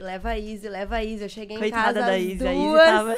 Cheguei em casa às 2 e eu disse, e aí, a Izzy? E ele, pá! E eu disse, não. Então, o que eu fiz? Eu não comprei Alexa, eu comprei quadro branco, que eu deixo na sala ou no escritório dele com as coisas principais anotadas para ele fazendo checklist. Acho que post-it ajuda bastante também, porque aí a pessoa coloca ali...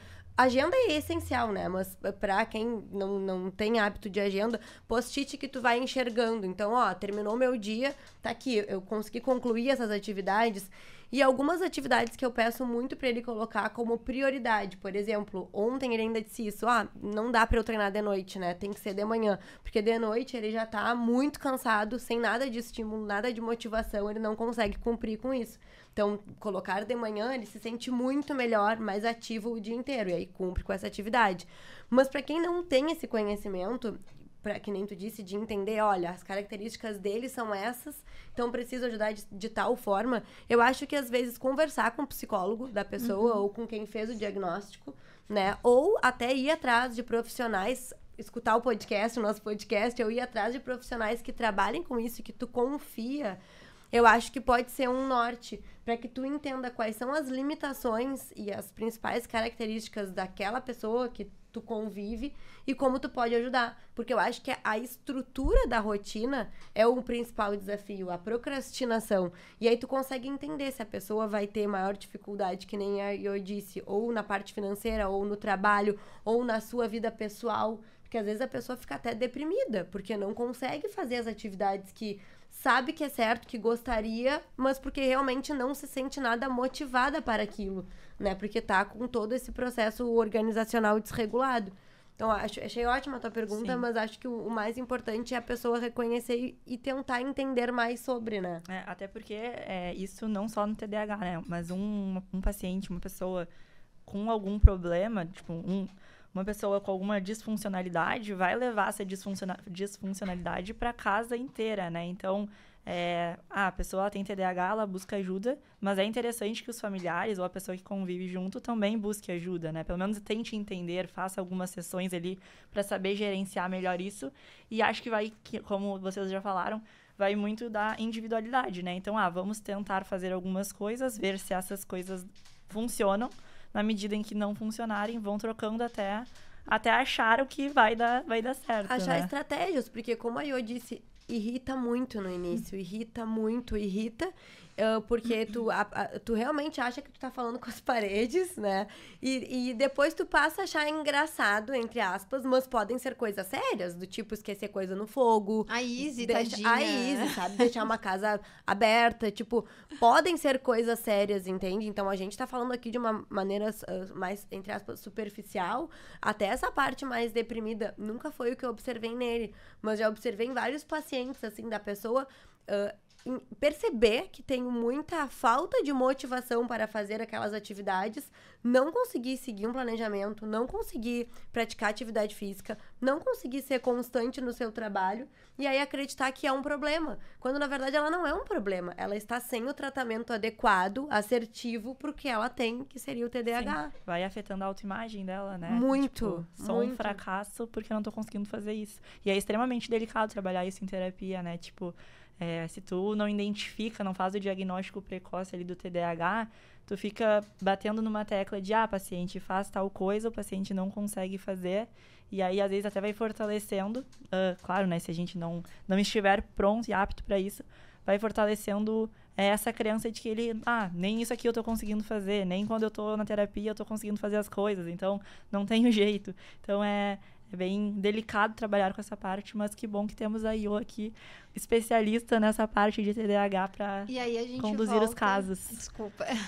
Aí a gente volta para aquela questão do diagnósticos que tem as comorbidades com o TDAH, né? Então, 65%, estudos recentes, esse que eu vi foi de 2022, perdão. Estudo de 2022 mostra que 65% é uma porcentagem alta de pacientes com TDAH, eles possuem outras comorbidades. Então, entre elas, a depressão. E a depressão surge, como vocês acabaram agora mesmo de citar. Entende? Eu não consigo, eu perdi o emprego porque eu não entreguei as coisas no prazo. Ou então, pelo término do meu relacionamento, do meu outro relacionamento. E aí surge o episódio depressivo, né? Voltando um pouquinho na questão do relacionamento, recentemente eu ministrei 2 aulas, que é bem engraçada, né? Engraçada da minha experiência, que não veio da experiência profissional, veio da experiência pessoal mesmo, né? A psiquiatra do meu esposo, que é a doutora Juliana Fonseca, ela me chamou... também, inclusive, maravilhosa. Ela é incrível, ela atendeu ele, e aí de certo ela teve um feeling assim, nossa, a Johanna psicóloga, casada há anos com TDAH, vou chamar ela para o meu curso Dominando o TDAH, né? E aí, o que eu fui ministrar no curso TDAH? Como se relacionar com uma pessoa com TDAH, né? Então, eu ministrei 2 aulas, eu acho que deu um total de 3 horas, falando sobre todos os problemas que a gente enfrenta ao se relacionar com alguém com TDAH. Então, nesse curso, eu não falei somente sobre o TDAH, mas para alguém de fora que está se relacionando com TDAH e pensa, cara, eu não sei nada de TDAH porque isso acontece, né? Os nossos aqui parceiros, eles já tiveram outras pessoas que não tinham conhecimento de TDAH, e então é um curso que está voltado para isso, para ter o entendimento, né? E dentro desse curso, o que eu abordei muito, que foi o tema da primeira aula? Gente, comunicação.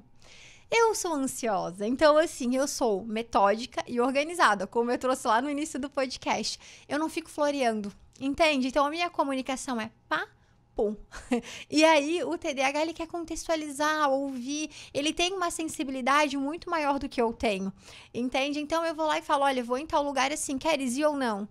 Calma, vais quando? Hoje, já falei, você vai? É bem assim. Calma, deixa eu pensar, queres ir ou não? Tá, depois me dá a resposta, eu tô indo. Calma, mas quem que vai? E o TDAH, ele quer saber o contexto. E a ansiosa, não, é tudo simples, vão num podcast com a Andressa, com a Carol, fica em BC, tal dia, tal horário... mas quanto tempo, que horas, nananã, e depois de lá e todo o contexto. Então, a comunicação para o TDAH, ela tem que ser floreada, ela tem que ser contextualizada. Então, a pessoa que se relaciona com o TDAH, ela tem que parar, ouvir e deixar ele fazer as perguntas, entende? Então, como tag, o que eu trabalhei em mim? A escuta ativa na minha casa. Então, assim, eu falei muito sobre escuta ativa com o paciente de TDAH. Outra questão é que eles têm uma necessidade em repetir a informação. Eu não sei se é para eles memorizarem, né? Mas eles têm aquela necessidade de repetir. Aí tu vai lá e fala assim, desça de novo, sabe? E a pessoa tá, não, calma, só tô aqui contextualizando, mas tá passando a informação de novo. E pro ouvinte, às vezes, é tipo, rápido, vamos, eu tenho que ir. Entende? Então, a comunicação é um grande fator problemático para relacionamento com pessoas com TDAH. Tem que saber manejar. Né? Tem que dar aquela contextualizada, entender o tempo do outro, sabe? O funcionamento do outro. E a comunicação é a base da relação. E aí, não só relação afetiva, porque eu acho que eu dei ênfase demais para relação afetiva, só que o TDAH, ele se comunica com quem? Com o chefe, com os familiares, com os amigos. Então, afeta todas as áreas da vida, né? Eu ia te fazer uma pergunta relacionada a isso. A gente sabe que o TDAH é um transtorno do neurodesenvolvimento, né? E um dos fatores principais é o ambiente, né? Para existir esse desenvolvimento dos sintomas. O que seria esse ambiente favorável para esse desenvolvimento de sintoma do TDAH?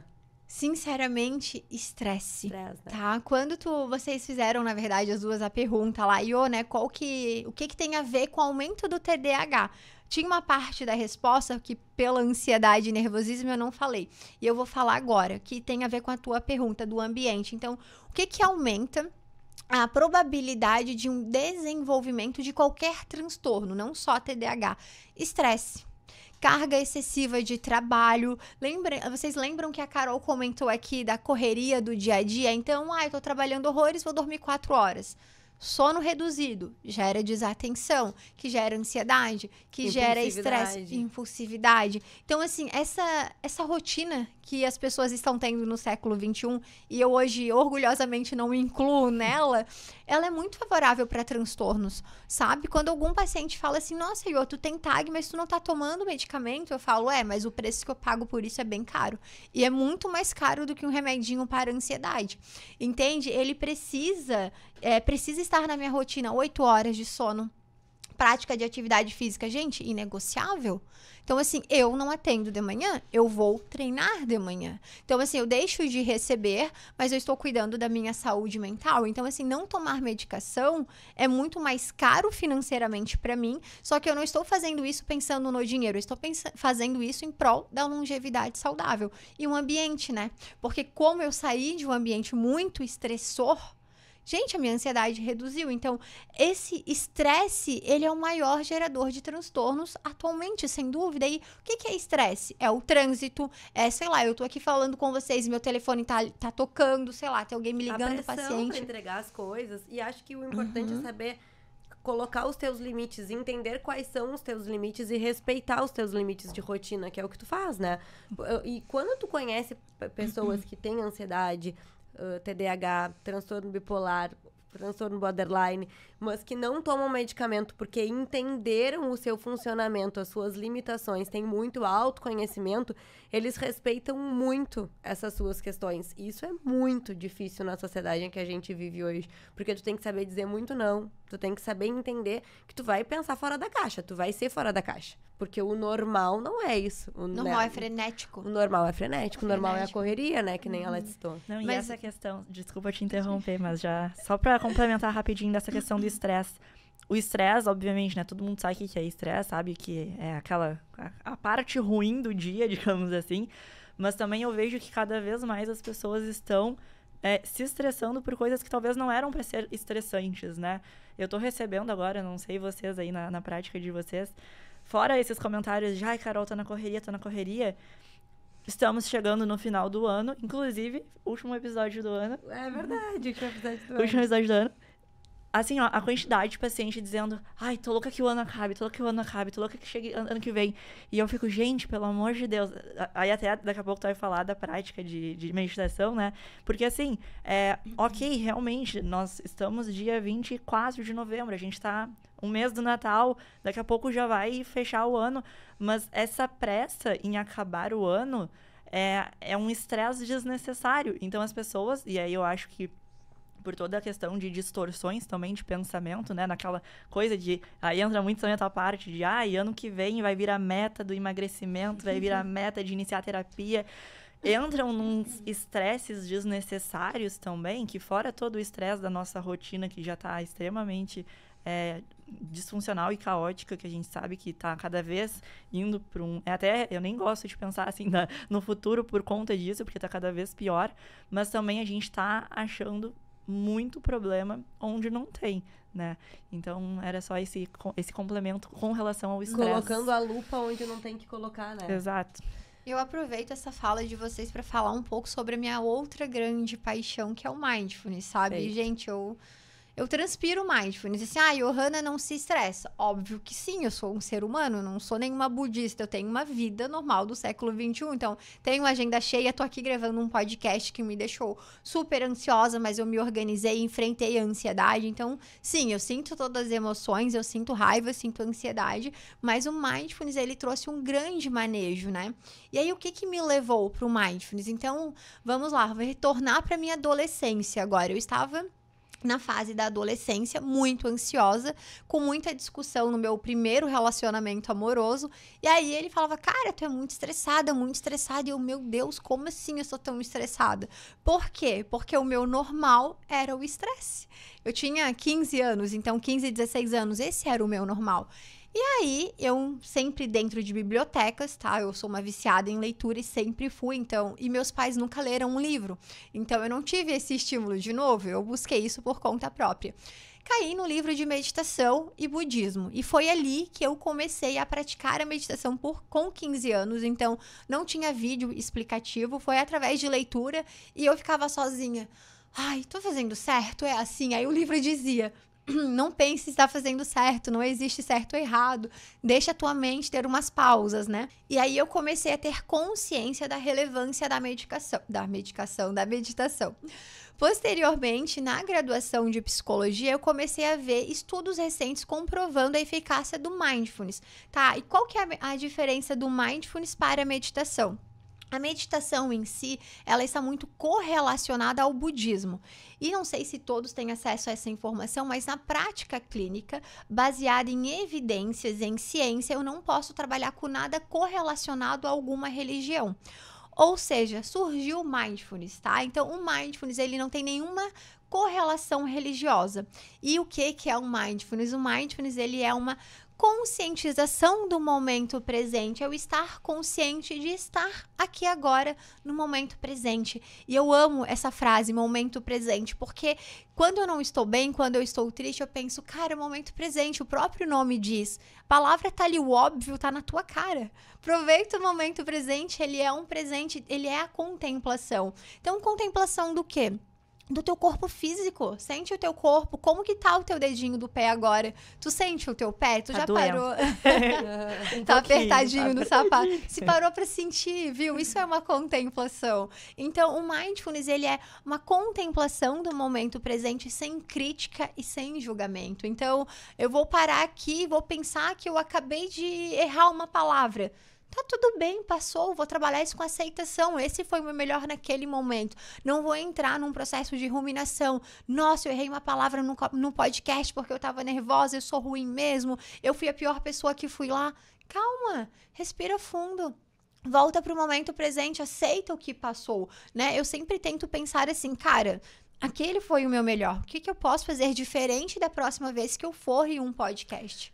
Eu acho que isso fala muito sobre se conhecer, né? Perfeito. Porque é muito difícil tu desacelerar pensamentos quando tu tá acostumada a conversar com os teus pensamentos a mil, né?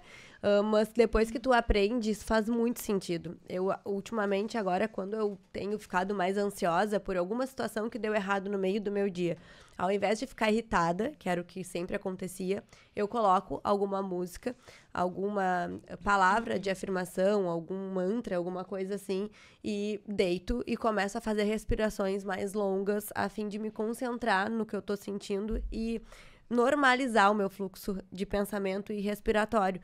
Isso me ajuda absurdamente. É sério, parece assim que eu saio dali outra pessoa.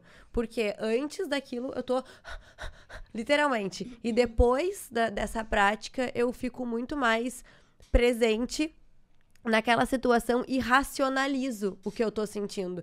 E só pra fazer o gancho, que se as pessoas conseguissem colocar em prática este momento presente na hora da alimentação, muitos dos nossos problemas alimentares mudariam, né? Porque hoje em dia o que a gente mais vê é um perfil alimentar que a pessoa nem sabe o que tá comendo. Eu sempre digo por um paciente, se tu comer uma barra de chocolate, tu não comeu a barra, tu engoliu. Porque se tu comer presente naquele momento, tu não vai comer uma barra de chocolate. Tu vai prestar atenção no gosto, tu vai curtir, tu vai precisar consumir muito menos quantidade. Agora, quando tu engole como se fosse um aspirador, tu não tá naquele presente, a tua cabeça tá pensando em mil outras coisas e tu só tá colocando aquilo pra dentro do teu corpo. É um comer emocional. Totalmente, impulsivo, né? Então, essa prática do mindfulness também ficou muito presente e conhecida nesses aspectos da nutrição, né? Pra que tu consiga estar presente na hora da refeição, sentir os gostos, os sabores e ir entendendo também os teus processos de saciedade. Até que ponto eu preciso comer mais, até que ponto eu posso parar, pausar a comida. Claro que Não é para todo paciente que a gente consegue aplicar, vai depender muito do nível de consciência, né, daquele paciente. Mas para aqueles que conseguem colocar em prática, nossa, é transformador. E sabe o que eu vejo desse? Eu vejo as pessoas comendo por prazer. E, cara, o teu curso, né, que tu fez, ele se chama nutrição. Então, se a gente pegar a palavra nutrição, ela vem de nutrir. E tu trabalha com alimentação. Então, o que é a função da alimentação? É nutrir. Então, as pessoas falam, cara, como que tu come macarrão e carne todo dia? Eu falo, porque é isso que tá no meu plano alimentar e eu tenho que comer pra me nutrir, é carboidrato e proteína. Mas encontrar prazer no processo de nutrir, entende? Sim. Porque estar te alimentando sem prazer, acho que também não fica algo que tu consegue manter a longo prazo. Mas tu buscar só o prazer na comida, sem entender o que aquilo vai estar trazendo pro teu corpo de consequências, eu acho que isso é muito falta de responsabilidade. E a gente tem muita informação. Claro que pode fazer parte de um comportamento disfuncional, de um paciente obeso com algum transtorno. Sim, eu não tô falando especificamente disso. Agora, as pessoas que têm controle, né, e que têm esse conhecimento, entendem que comer na rotina aqueles alimentos que não vão trazer benefício nenhum, muito pelo contrário, vão estar te aproximando de doenças, que a gente sabe que é o que acontece, e mesmo assim não tem melhores escolhas, isso é falta de responsabilidade, porque tu não tá cuidando do teu bem mais precioso, né? Que é tu mesmo. Que é tu mesmo. Agora, encontrar prazer no processo de nutrição, que é o que tu fez, é o que eu aprendi a fazer, acho que isso é algo que não tem preço. E realmente, o Mindfulness, ele tá ali pra quê? Pra você aprender a apreciar o processo. Então, gente, eu como macarrão todo dia, não sei há quanto tempo, mas há anos. Todo plano alimentar, toda nutricionista que eu vou falar, quer trocar o macarrão? Não, eu amo. Eu amo a minha proteína. Salada, eu como só o alface e o tomatinho. Tá, mas tu come isso há tanto tempo. Eu aprendi a amar o processo, entende? Então, eu sei o que eu tenho que comer, a quantidade, e eu não como só por comer. Não, eu penso, cara, isso vai me nutrir, é disso que eu preciso. Tem uma especialista que entende o que eu preciso dentro do meu peso, da minha altura. Eu comecei a fazer corrida. Voltei pra nutricionista, falei, olha só, coloquei corrida 3 vezes a semana. E vai ter que comer mais carboidrato. Eu tô passando trabalho pra comer tudo isso. Ela, não, vai ter que comer mais, tu vai queimar mais caloria. E eu queria mais massa magra. Então, ajuste no plano alimentar. E eu me forçando a comer pra bater a meta do que a nutricionista passou, mas sempre contemplando o processo, sabe? Entendendo que isso aqui tem uma função.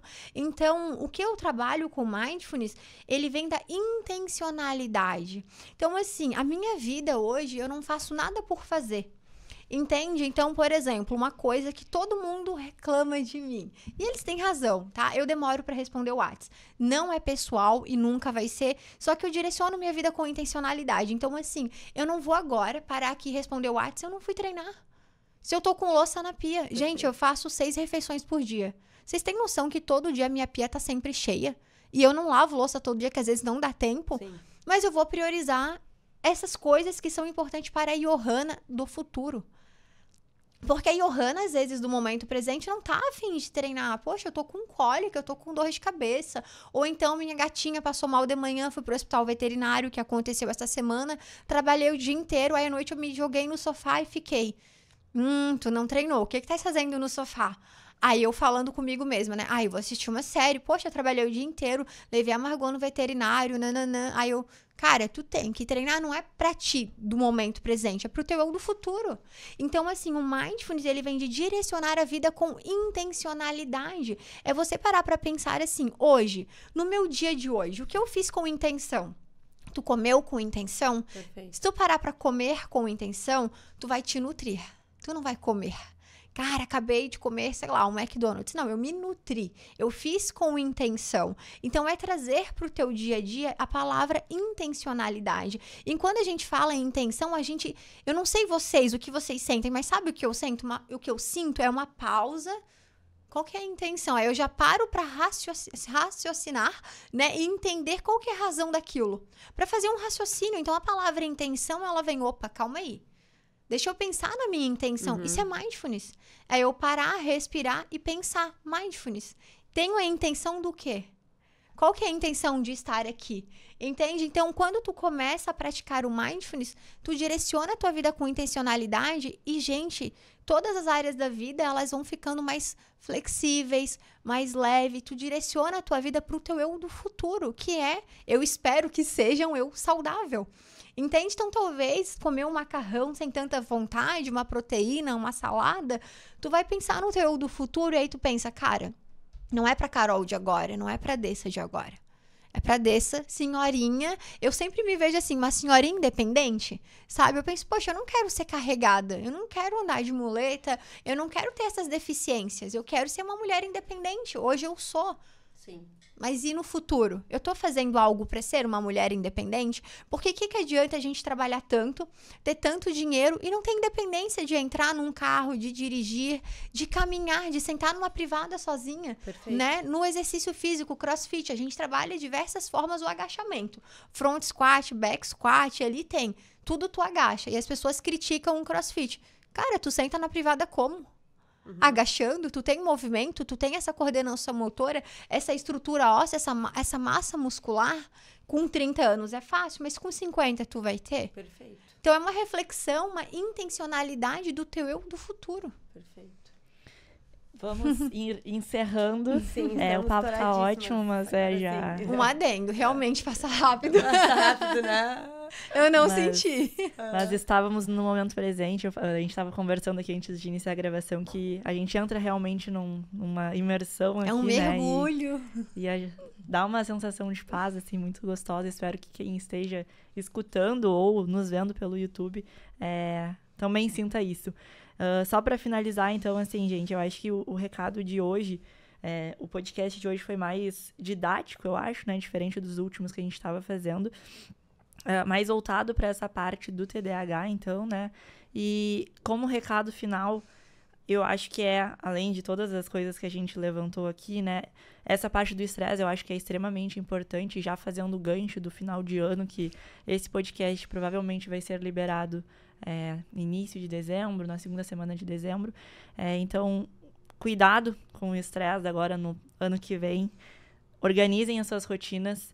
Não achem que o jeito desorganizado de vocês levarem a vida de vocês é algo fixo, assim, né? Tipo, a gente tem a possibilidade de mudar, seja sendo uma característica só de falta de organização mesmo, ou daqui a pouco tu tá assistindo e te identificou com algum critério e aí tu busca ajuda. Não vai direto lá na medicação do amiguinho, procura avaliação, né? A gente tem muito psiquiatra, tem a BeHealth, psiquiatras bons, tem a BeHealth ali também, que tem 3 psiquiatras ótimos, a Ju, que é a nossa... a menina que a gente comentou aqui, menina não, mulher, a mulher maravilhosa que a gente comentou aqui. Então, cuidado com o estresse, cuidado com essa determinação das características e achar que vai ser para sempre assim, porque tá totalmente ao nosso alcance mudar. E acredito que seja mais ou menos por aí. Vou deixar as meninas complementarem também, mas fiquei bem contente, assim, da gente ter abordado. Comentem com a gente se vocês gostaram da gente trazer esse assunto um pouco mais técnico, assim. A gente tentou dar uma descontraída com alguns relatos pessoais, assim. Espero que tenham gostado também. E é isso. Muito obrigada, muito obrigada por ter vindo. Acho que a gente conseguiu esclarecer bastante, né? Como eu disse, passa muito rápido, mas acho que a gente conseguiu ser bem assertiva, assim, nos tópicos. Acho que a mensagem central, além de tudo que a Carol disse, quando a gente se sente desconfortável com os comportamentos que a gente tem o direito, né, em respeito a gente, a buscar ajuda, a se conhecer melhor e a buscar um direcionamento para o que a gente está sentindo, seja para algum diagnóstico ou seja para ajuste de rotina, de alimentação, entendimento sobre os nossos comportamentos, né? Mas para tudo existe um direcionamento e uma solução, né? Não interessa se vai ser comportamental ou medicamentoso ou combinado ou de reconhecimento, a gente consegue se sentir bem. Basta a gente conseguir ter humildade, né, e vulnerabilidade para pedir ajuda e buscar o direcionamento certo com profissionais que a gente confie, né? E muito obrigada mais uma vez, parabéns pelo teu trabalho. Muito obrigada a vocês pelo convite, foi uma honra estar aqui, foi uma prática deliciosa de mindfulness, o tempo passou muito rápido e eu realmente não senti.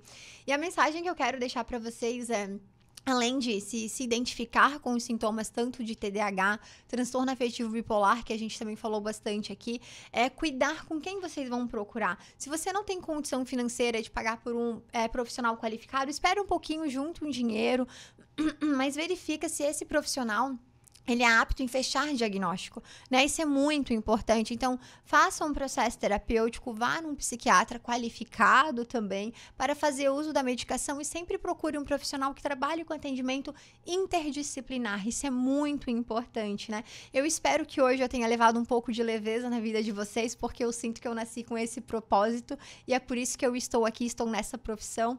Levar leveza através da aceitação de sermos quem somos, né? Afinal de contas, ninguém é perfeito. Todo mundo enfrenta suas dificuldades, a gente só não sabe, mas todo mundo vive algo que não tá naquela vitrine do Instagram, que não é aquela vida que nós compartilhamos, ali é só um recorte. Então, todo mundo tem as suas dores, as suas dificuldades, as suas angústias, mas aprendemos a aceitar e viver com leveza com a prática do Mindfulness na vida de vocês e na nossa. Muito obrigada. Obrigada. Tchau, tchau. Boa noite, pessoal.